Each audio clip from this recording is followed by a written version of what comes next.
اللهم إنا نسألك رضاك والجنة ونعوذ بك من سخطك والنار. اللهم إنا نسألك رضاك والجنة ونعوذ بك من سخطك والنار. اللهم إنا نسألك رضاك والجنة ونعوذ بك من سخطك والنار.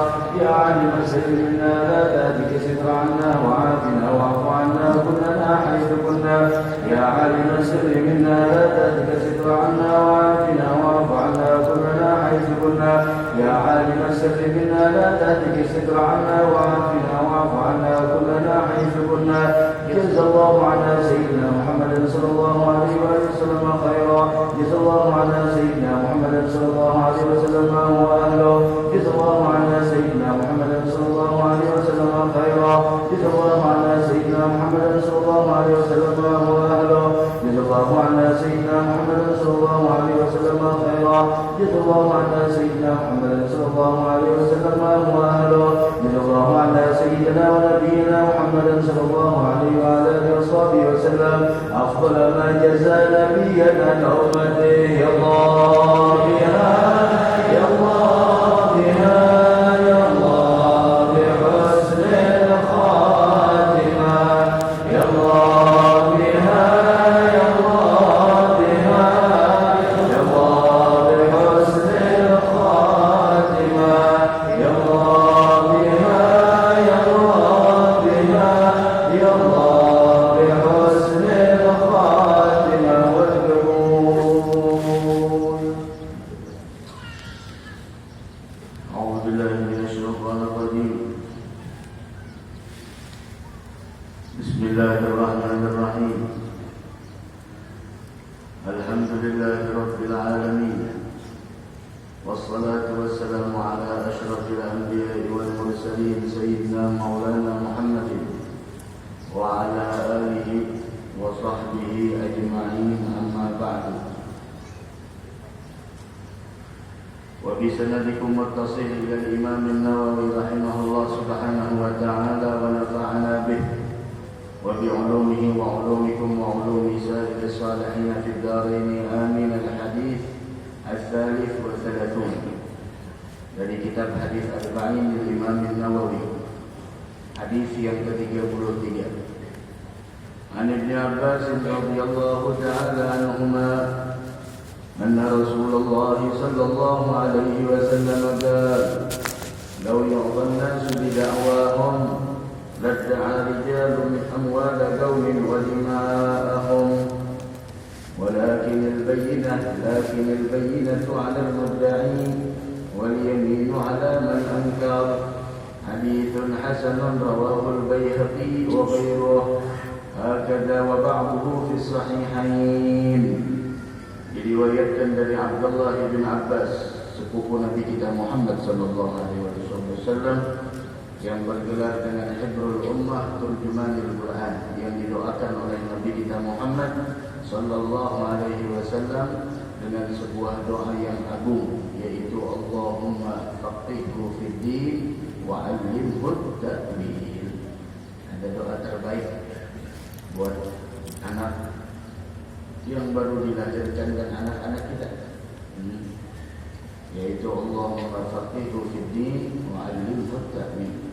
Bahkan doa akikah pun bagaimana di sana, yaitu di antara doa akikah adalah Allahumma rzuqhu ilman nafi'an yunji.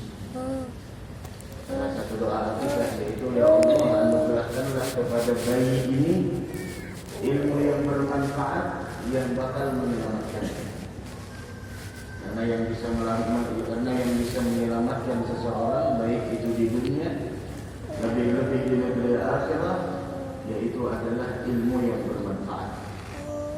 Jadi karenanya doa Nabi kita Muhammad sallallahu alaihi wasallam kepada Abdullah bin Abbas, Allahumma faqihhu fid din wa 'allimhu ta'wil. Ya Allah, fahamkan dia urusan agama dan ajarkan dia masalah tafsir Al-Quran, menafsirkan Al-Quran. Mudah-mudahan kita termasuk orang yang mengerti urusan agama. Karena orang yang diinginkan kebaikan oleh Allah, maka orang tersebut dipahamkan urusan agama. Di antara tanda orang yang diinginkan kebaikan oleh Allah Subhanahu wa taala, yang pertama adalah Allah pahamkan urusan agama. Kemudian yang kedua, Allah perlihatkan kepada aib kekurangan dirinya. Ada salah satu tanda orang yang diinginkan kebaikan oleh Allah. Yang pertama, Allah pahamkan urusan agama. Kemudian yang berikutnya adalah Allah perlihatkan tentang aib kekurangan dirinya. Mudah-mudahan kita termasuk orang yang beruntung, insyaallah. Ada Abdullah bin Abbas sudah kita ceritakan, sudah kita baca biografi beliau di hadis yang terdahulu yang diriwayatkan oleh beliau. Dan ini hadis juga diriwayatkan oleh Abdullah bin Abbas radhiyallahu taala anhuma, anna Rasulullah sallallahu alaihi wasallam qala, bahwasanya Rasul sallallahu alaihi wa ala alihi wasallam beliau bersabda, "Law yu'tan nasu bi da'wahum," seandainya diberikan kepada setiap manusia menurut pengakuan dan tuntutannya, seandainya setiap orang yang mengaku menuntut segala apa yang dia tuntut diberikan semuanya, ladda'a rijalun amwala qaumin wa dima'hum, maka niscaya banyak orang yang menuntut dan mengakui harta suatu kaum dan darah mereka. Seandainya setiap orang yang mengaku diberikan sesuai dengan pengakuannya tanpa bukti, maka setiap orang bakal mengakui harta yang dimiliki oleh orang lain. Maka setiap orang akan mengakui sesuatu yang dimiliki oleh orang lain. Akan tetapi kata Nabi Muhammad, lakinil bayyinah 'alal mudda'i, namun haruslah ada keterangan, yaitu bukti ataupun saksi bagi yang mengaku. Wal yaminu 'ala man ankar, begitu juga di sana sumpah bagi orang yang mengingkari segala apa yang diakuinya. Dari hadis ini diriwayatkan oleh Al-Imam Al-Baihaqi dan yang lainnya. Wahakadha. Begitu juga diriwayatkan sebagiannya di dalam hadis Al-Imam Al-Bukhari wa Muslim. Dari hadis yang disebutkan oleh Nabi Muhammad sallallahu alaihi wasallam memberikan sebuah pembelajaran kepada kita bahwasanya agama Islam ini mempunyai perhatian yang sangat besar di dalam menjaga harta dan kehormatan yang dimiliki oleh orang lain. Sehingga tidak semua orang bisa mengakui, tidak semua orang bisa mengakui apa yang dia akui atas kepemilikan orang lain. Ini adalah hadis disebutkan oleh para ulama, hadis yang disebutkan oleh Nabi Muhammad adalah menunjukkan agama Islam itu mempunyai perhatian yang sangat besar di dalam menjaga atas setiap harta dan kepemilikan yang dimiliki oleh orang lain. Karena kata Nabi Muhammad, "Law yu'tan nas bi da'wahum ladda'a rijalun amwala qaumin wa dima'hum." Seandainya setiap orang yang mengaku diberikan sesuai dengan pengakuannya, banyak orang yang mengakui harta orang lain, sesuatu yang dimiliki oleh orang lain. Lakinil bayyinah 'alal mudda'i, bagi yang mengaku harus punya bukti dulu. Bagi yang mengaku harus punya bukti. Wal yaminu 'ala man ankar, dan sumpah atas orang yang mengingkari pengakuan orang lain tersebut. Akan tetapi bagaimana Islam melarang kita jangan sampai kita bersumpah palsu. Karena ketahuilah disebutkan oleh Nabi kita Muhammad sallallahu alaihi wasallam sebagaimana Abdullah bin Umar radhiyallahu taala anhuma wa ardahuma, beliau meriwayatkan, lan tazula qadamu syahidz zur, tidak akan pernah tergerak kaki orang yang bersumpah palsu besok di hari kiamat, hatta yujiballahu lahun nar, sebelum orang tersebut disiksa dulu di dalam api neraka. Nah, mudah-mudahan kita dihindarkan dari siksa api neraka, insyaallah. Amin ya rabbal alamin. Dari karenanya Nabi kita Muhammad juga di dalam hadis yang lain sebagaimana Sayyidina Anas bin Malik radhiyallahu taala anhu wa ardhah ketika Rasul sallallahu alaihi wasallam menyebutkan tentang dosa besar. Apa kata Nabi Muhammad? Dosa besar itu yang pertama asyirku billah, yaitu menyekutukan Allah. Kemudian yang kedua hububul walidain, durhaka kepada kedua orang tua. Kemudian yang berikutnya wa qatlun nafs, membunuh orang lain. Kemudian Nabi Muhammad mengatakan ala unabbiukum bi akbaril kaba'ir, maukah kalian aku beritahukan dosa yang paling besar dari itu semua? Lebih besar dari menyekutukan Allah, lebih besar dari durhaka kepada orang tua, lebih besar dari membunuh. Kemudian kata Nabi Muhammad gaulus zur atau gala syahadatuz zur, yaitu sumpah palsu. Nah, jangan kita berani sumpah palsu. Katakan yang benar kalau itu benar, katakan yang salah kalau itu salah. Jangan kita berani sumpah palsu. Begitu besar ancaman dari Nabi kita Muhammad sallallahu alaihi wasallam. Bahkan dalam riwayat yang lain, Nabi Muhammad ketika menyebutkan ala unabbiukum bi akbaril kaba'ir, maukah kalian aku beritahukan tentang dosa yang paling besar dari dosa besar? Qulna bala ya Rasulullah. Iya wahai Rasulullah, apa itu? Yang pertama kata Nabi Muhammad al-syirku billah, yang pertama syirik, menyekutukan Allah. Wa uququl walidain, kemudian durhaka kepada kedua orang tua. Nabi Muhammad pada awalnya menyebutkan dua perkara tersebut, beliau sambil menyender. Nabi Muhammad punya kalau menyender sebelah kiri. Ini ada sofa-sofa kayak ala-ala Timur Tengah. Ya, ada sendernya biasanya sebelah kiri. Ada kan muntajian. Itu Nabi kita Muhammad. Dari karena kalau kita lihat para ulama kita, yang mereka adalah ahlu wiratatil kubra, orang yang memang mewarisi Nabi Muhammad, gerak-geriknya pun menunjukkan begitulah Nabi Muhammad sallallahu alaihi wasallam. Dan muntajian, Rasul pada awalnya bersandar ketika Rasul menyebutkan dosa yang paling besar dari dosa besar adalah syirik, kemudian durhaka kepada orang tua, kemudian beliau duduk. Ini menunjukkan keseriusan Nabi Muhammad, menunjukkan keseriusan beliau. Ini penting, serius. Duduk Nabi Muhammad langsung mengatakan ala wa qauluz zur, ala wa syahadatuz zur. Ketahuilah, setelah itu adalah perkataan palsu, sumpah palsu. Kata sahabat Sayyidina Abu Bakar As-Siddiq meriwayatkan famazal yukarriruha hatta qulna laitahu sadaq. Nabi Muhammad terus mengulang ala qauluz zur, ala wa syahadatuz zur. Ketahuilah, sumpah palsu diulang oleh Nabi Muhammad berkali-kali sampai kata Sayyidina Abu Bakar, kami menginginkan bahwa Nabi Muhammad diam. Saking pentingnya jangan sampai kita berani bersumpah palsu. Apa alasan kita sampai berani bersumpah palsu? Karena harta dunia. Karena uang yang nominalnya tidak seberapa dengan siksaan yang bakal kita dapatkan dan kita rasakan sampai hari kiamat. Hati-hati jadi saksi.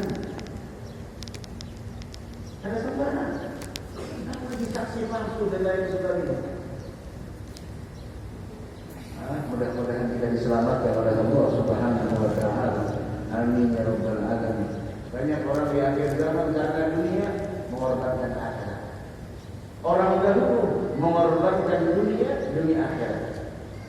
Kita sekarang kebalik. Entah karena tidak ada ilmu pengetahuan agama di dalam dirinya, entah orang tersebut telah diperbudak oleh dunia sehingga dia rela mengorbankan akhirat demi dunia, mengorbankan sesuatu yang abadi demi perkara yang sementara. Nah inilah, maka dari karenanya di awal belum sebutkan tanda orang yang diinginkan kebaikan oleh Allah, Allah pahamkan urusan agama. Orang kalau sudah paham urusan agama, mau apapun statusnya, dia akan mendahulukan agamanya, dia akan mendahulukan akhiratnya dari dunia.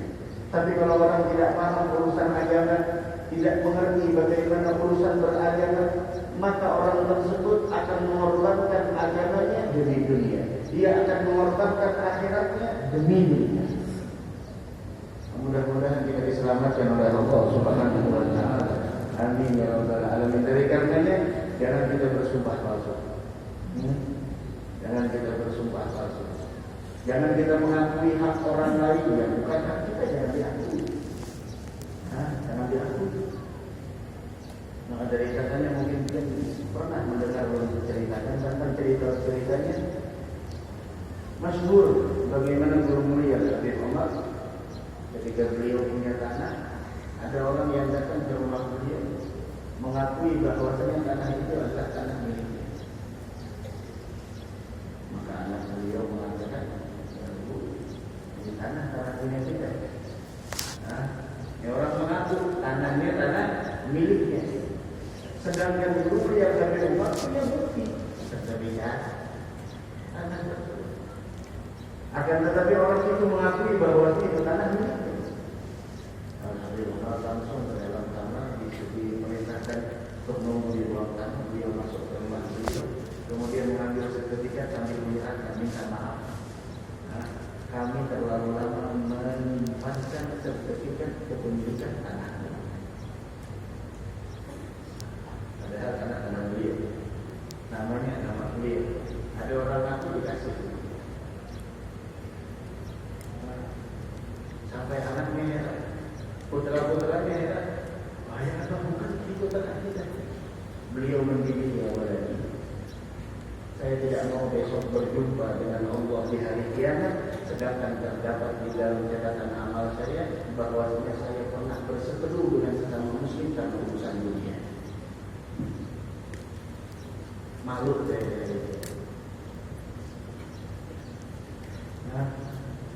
Kalau kita seperti itu, masya Allah, banyak kan aku ibu kita. Masya Allah. Itulah mereka orang-orang yang mulia di sisi Allah. Mudah-mudahan kita mendapatkan kemuliaan dengan barokah kemuliaan mereka insyaallah. Dan juga hati-hati sokok penyogok, ar-rashi wal murtashi binnar, yang menyogok dan yang disogok semuanya dikumpulkan dalam neraka. La'anallahu ar-rashi wal murtashi, yang menyogok, yang disogok semuanya dikutuk oleh Allah Subhanahu wa taala. Apa itu rasuah? Harta yang diberikan kepada penegak hukum untuk mengeluarkan atau memutuskan hukum di ghairil haq, dengan batil, atau mengorbankan, memberikan sesuatu dari harta dunia apapun itu bentuknya, agar penguasa tersebut, penegak hukum itu tidak menetapkan hukuman yang benar kepada orang yang berhak menerimanya. Jadi karenanya jangan sampai jangan kita menyogok dan jangan kita mau disogok. Hadiah sama.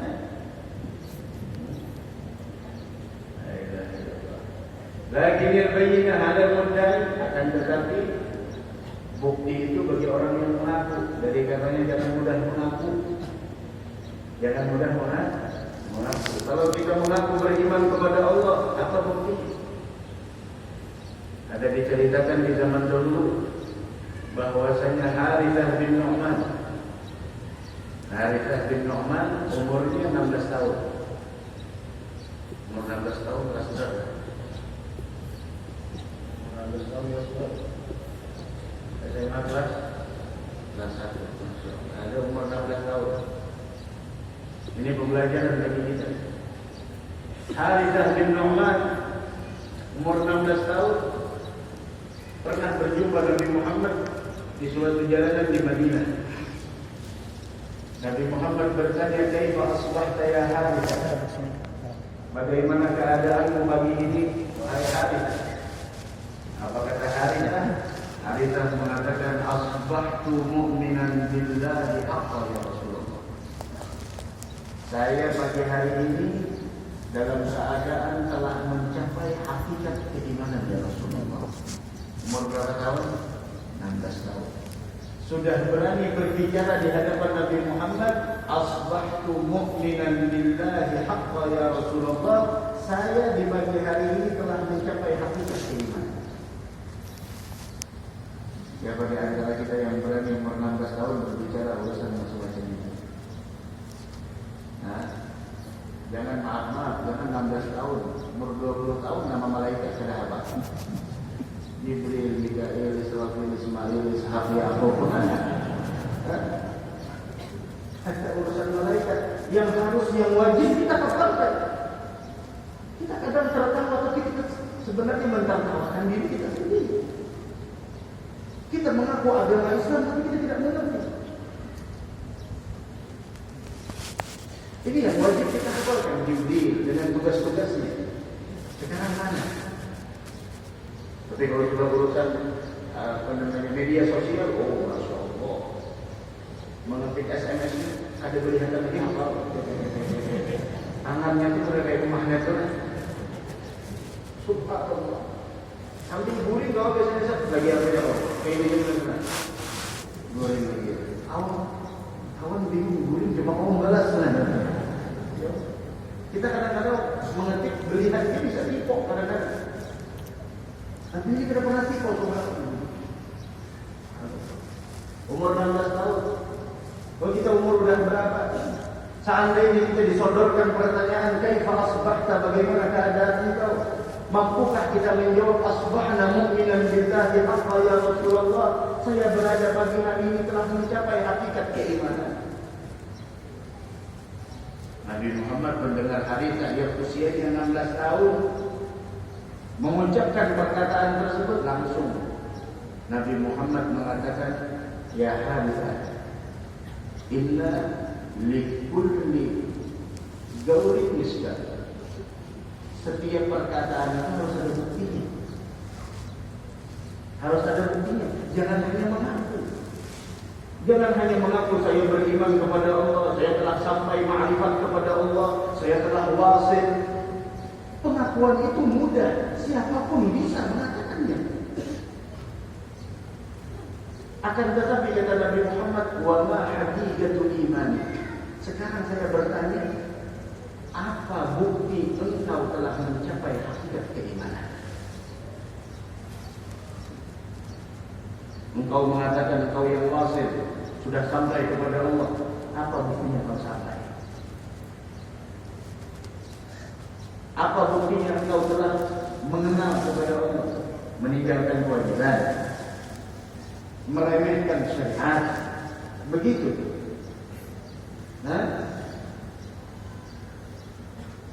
Engkau yang mengenal kepada Allah, coba lihat para malaikat, ada yang diciptakan oleh Allah dari pertama diciptakan sampai hari kiamat. Ada yang di antara mereka sujud, ada yang di antara mereka rukuk, ada yang di antara mereka berdiri, ada yang di antara mereka di sana mengucapkan tasbih, sampai berbagai macam. Besok di hari kiamat mereka mengatakan setelah terjadi hari kiamat, wallahi ya Rabb, ma arafnaka hadda ma'rifatik wa la 'abadnaka hadda ibadatik. Demi kekuasaanmu, demi kemuliaan dan keagunganmu, wahai Allah, kami masih belum bisa mengenalmu dengan sebenar-benarnya pengenalan, dan kami masih belum bisa menghamba kepadamu dengan sebenar-benarnya penghambaan. Harithah ketika ditanya Nabi Muhammad, wa ma haqiqatul imani, apa bukti engkau telah menggapai keimananmu? Dengarkan apa kata Harithah, umur 16 tahun. Harithah mengatakan, ajazat nafsi ahli dunia. Yang pertama ya Rasulullah, diri saya telah luntur dari mencintai dunia. Tujuan saya bukan dunia. Azafat nafsi ahli dunia. Diri saya, hati saya tidak ada kecintaan terhadap dunia. Kecintaan dunia di dalam diri saya telah luntur. Tidak ada lagi. Masya Allah. Fa'adhma'tu nahari wa asbartu layli. Sehingga kalau orang sudah tidak memprioritaskan dunia, tidak mengutamakan dunia, berarti apa yang dia utamakan? Akhirat. Seberapa besar hilangnya cinta dunia di dalam hatinya, maka kecintaan tersebut menuju kepada kenegerian akhirat. Begitu sebaliknya. Sehingga saya gunakan siang saya dalam berpuasa dan malam saya di dalam beribadah, menghambakan diri kepada Allah. 'arsy rabbi barizan. Wa ka'anni bi ahli al-jannati fil jannati yatana'amun wa ka'anni bi ahli an-nari fil nari yu'adzabun. Dan seakan saya melihat arsy Allah begitu jelas, dan seakan saya melihat orang yang ada di dalam surga, mereka berada di dalam surga sedang menikmati berbagai macam nikmat yang ada di dalam surga, dan seakan saya melihat orang yang ada di dalam neraka sedang disiksa mereka di dalamnya. Artinya orang tersebut telah menggapai hakul yakin. Nabi Muhammad mendengar pernyataan seorang Harithah. Apa kata Nabi Muhammad? Abdun nawwarallahu qalbah arafta wajhah. Seorang hamba yang telah disinari hatinya oleh Allah Subhanahu wa taala, engkau telah mengetahui, maka lazimilah itu semua. Maka suatu riwayat Harithah meminta kepada Nabi Muhammad. Apa yang diminta oleh Harithah? Umur 16 tahun. Apa yang diminta? Handphone, motor, apa yang diminta? Hal duniawi terlalu murah. Meminta dunia di hadapan Nabi Muhammad. Apa kata Harithah? Ya Rasulullah, doakan saya agar saya mendapatkan syahid di dalam memperjuangkan agama Allah. Umur 16 tahun meminta syahid. Rasul mengatakan, Allahumma lahu syahadah ya Harithah. Ya Allah, anugerahkanlah Harithah untuk mendapatkan kemuliaan meninggal dalam keadaan syahid. Setelah pulang, dalam satu riwayat Harithah meminta kepada ibunya untuk keluar bersama Rasulullah ketika ingin menuju Badar, perang Badar. Mencium ke kaki ibunya, wahai ibu, izinkan saya untuk keluar bersama Nabi Muhammad. 3 hari berturut-turut Harithah meminta kepada ibunya. Dan Harithah menangis dengan kesungguhan, wahai ibu, izinkan saya untuk bisa keluar bersama Nabi Muhammad. Masya Allah. Ini keberuntungan seorang kepala keluarga. Tahu keberuntungan seorang kepala keluarga apa? Keberuntungan seorang kepala keluarga ketika dia mendengar keluarganya mengucapkan kepadanya, wahai ayah, wahai suami saya, ajarkan kami ilmu pengetahuan agama. Bawa kami ke tempat majlis-majlis taklim yang diajarkan di dalamnya ilmu pengetahuan agama. Itu adalah keberuntungan kepala keluarga.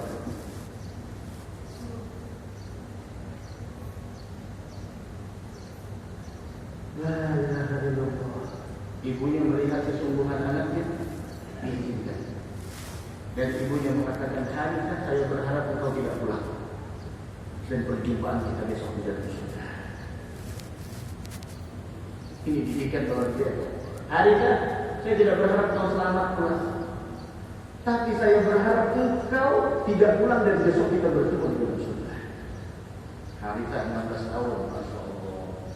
Lainnya 16 tahun dari mengaruan tengah jalan. Randy kerabat beli ke rumah menangis buruk. Orang tua, anakmu adalah asetmu, anakmu adalah investasimu. Kalau orang dunia mereka berlomba untuk menumpuk aset mereka, investasi mereka, padahal semua itu bakal sirna. Kenapa kita tidak memikirkan anak adalah kesempatan emas kita untuk meraih ridhonya Allah? Ya Allah, jangan lupa rubah keadaan kita dengan sebaik-baiknya. Keluar Harithah dengan gembiranya. Ternyata Harithah apa? Syahid di perang Badar, dan anak panah menembus lehernya. Syahid Harithah. Pulang Nabi Muhammad, di depan pintu Madinah sudah ditunggu oleh ibunya Harithah. Kemudian ibunya Harithah bertanya, Ya Rasulullah, engkau mengetahui bagaimana kedudukan Harithah di dalam hatiku? Kira-kira saya mau nanya. Maaf. Bagaimanapun bentuk seorang anak, orang tua pasti menyayangi anaknya. Tapi tidak setiap anak membanggakan orang tuanya. Kadang-kadang seorang anak malu melihat kondisi orang tuanya, malu melihat bagaimana keadaan orang tuanya. Padahal orang tua tidak pernah malu dengan anak-anaknya, tidak pernah malu mengakui anaknya itu adalah meskipun bagaimanapun keadaannya. Tapi terkadang Masya Allah, seorang anak malu dengan keadaan orang tua. Ayo Pak, kasih kita kelihatan kawan dulu. Kita kelihatan kawan dulu. Kenapa? Ada apa? Karena warna kulit orang tuamu yang menghitam di dalam mencarikan nafkah untukmu. Dengan itukah kita malu? Atau karena ibumu seorang pembantu rumah tangga dan itu kau gengsi di hadapan teman-temanmu? Nah, Allah, tangan mereka itu adalah tangan yang sangat mulia. Jangan sampai kita kembali dengan tuan guru, dengan abai, Masya Allah, cium tangan bolak-balik dengan kulitan. Selagi mereka masih ada, cium tangan mereka. Sebelum nantinya engkau hanya mencium batu lisan mereka.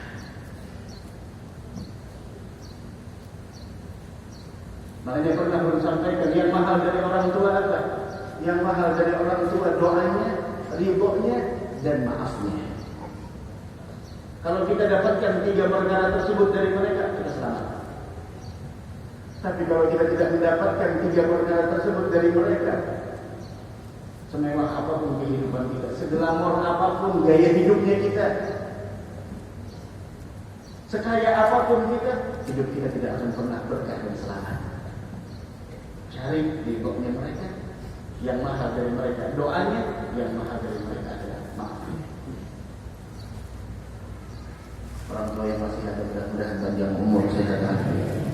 Yang sudah tidak ada lagi, semoga dengan kehadiran kita di majelis semacam ini membuat mereka mendapatkan rahmat di sisi Allah Subhanahu wa taala, menjadikan mereka gembira. Jangan sampai kabar buruk kita diterima oleh mereka dan mereka berada di alam barzakh sana bersedih. Dari karenanya ada doa birrul walidain, di antara doanya Allahumma la tuballighhum min akhbarina ma yasu'uhum. Ya Allah, jangan kau sampaikan kabar berita buruk kami kepada mereka. Jangan. Ini Masya Allah, anak kita yang hadir di sini ada orang tuanya yang telah wafat. Orang tuanya Masya Allah, apa yang kita dapatkan mereka dapatkan. Kita duduk di sini, berapa banyak rahmat turun, berapa banyak doa yang diaminkan, mereka juga mendapatkan di sana.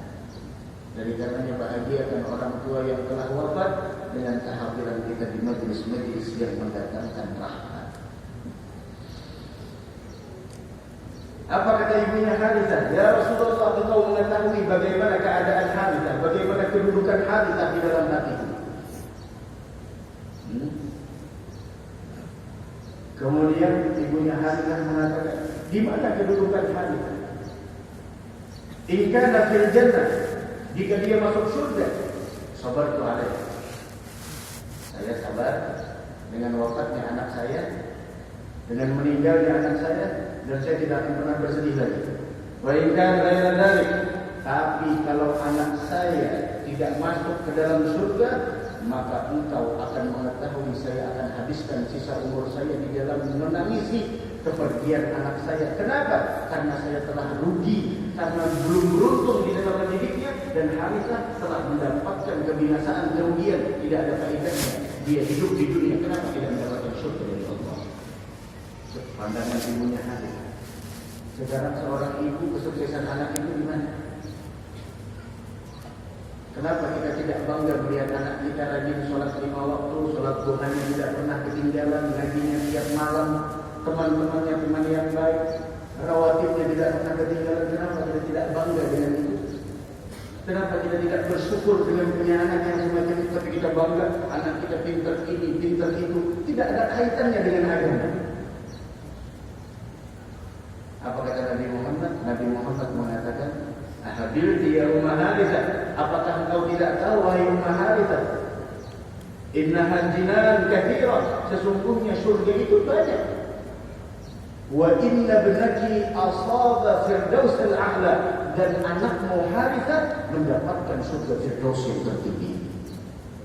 Senyum langsung ibunya Harithah. Kenapa? Sukses. Karena janjinya ibunya Harithah, jangan pulang, kita ketemuan dalam surga. Apalagi banyak yang sedang masukkan anak ke pesantren. Ya Allah, menangis perjalanan anak. Ada jadi masalah. Dan ingat, Pak, Bu, menyekolahkan anak ke pesantren tidak harus mereka jadi kiai, tidak harus mereka jadi guru. Orang kadang ditakuni, "Cil, Mak, kemana anak yang sekolah pesantren kan?" Dulu ada harapan jadi guru juga, ini yang ada. Baik sekolah umum itu. Apakah orang yang masuk pesantren harus jadi guru, harus jadi kiai, harus jadi ulama besar, punya majelis, punya jemaah yang banyak?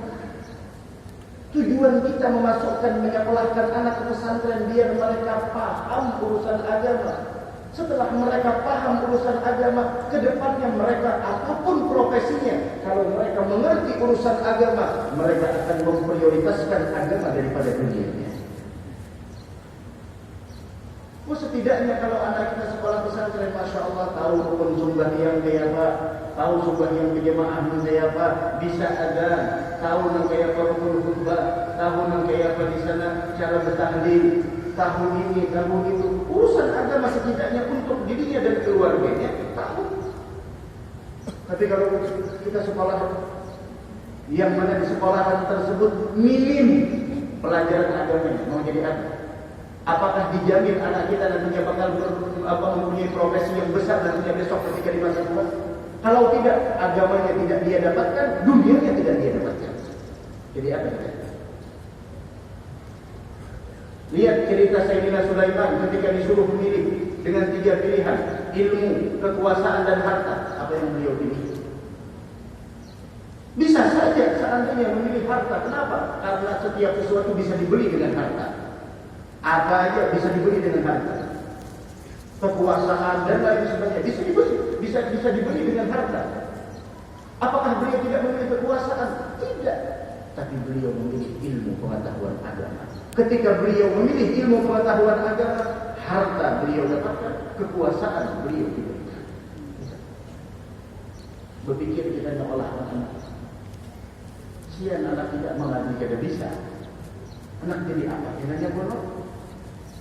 Mungkin kita jadi ini tentulah dulu anak kita ini jadi yang itu kiranya bodoh.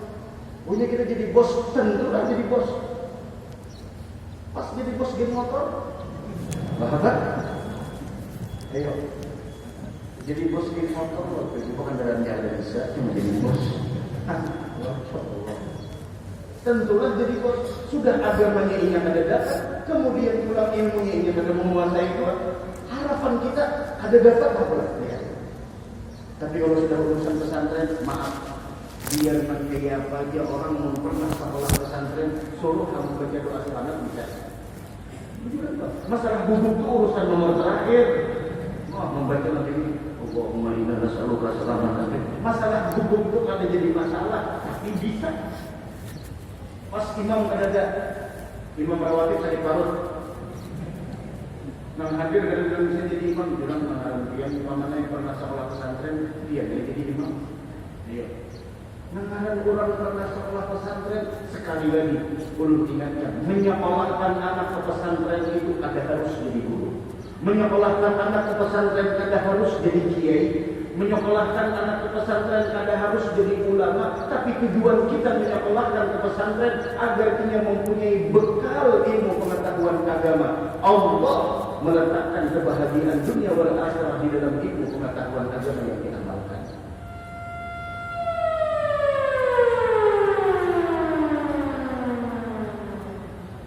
Dulu Jakarta keturunan Tuhan Guru Dua. Abahnya uang anak, arwah tai tujuan, arwah datum tujuan, Itu ibadahnya ibadah ulun Jerman lagi, bukan dagang berdagang.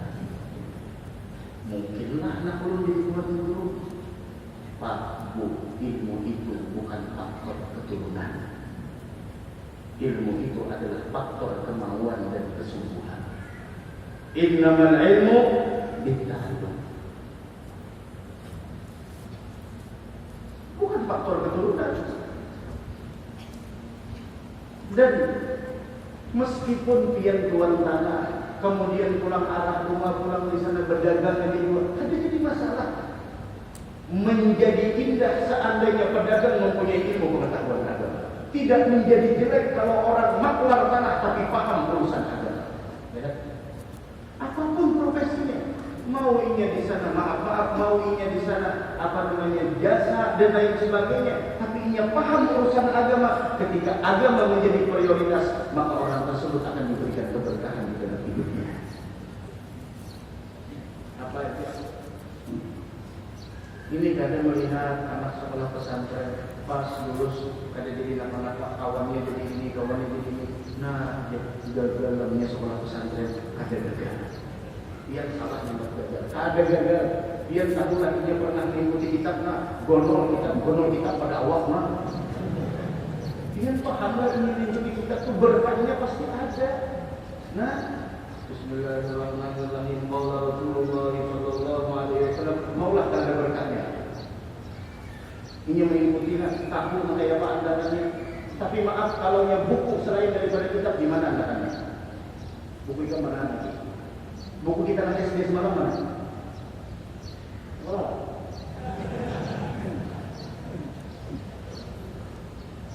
Maaf.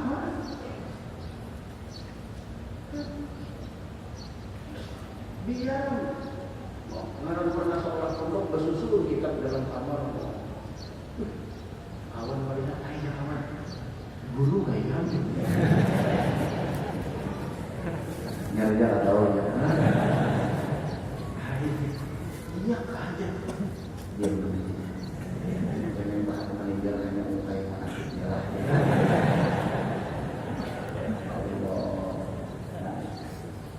Susun kita, dia ulumuddin. Padahal membaca juz 1 ini 2.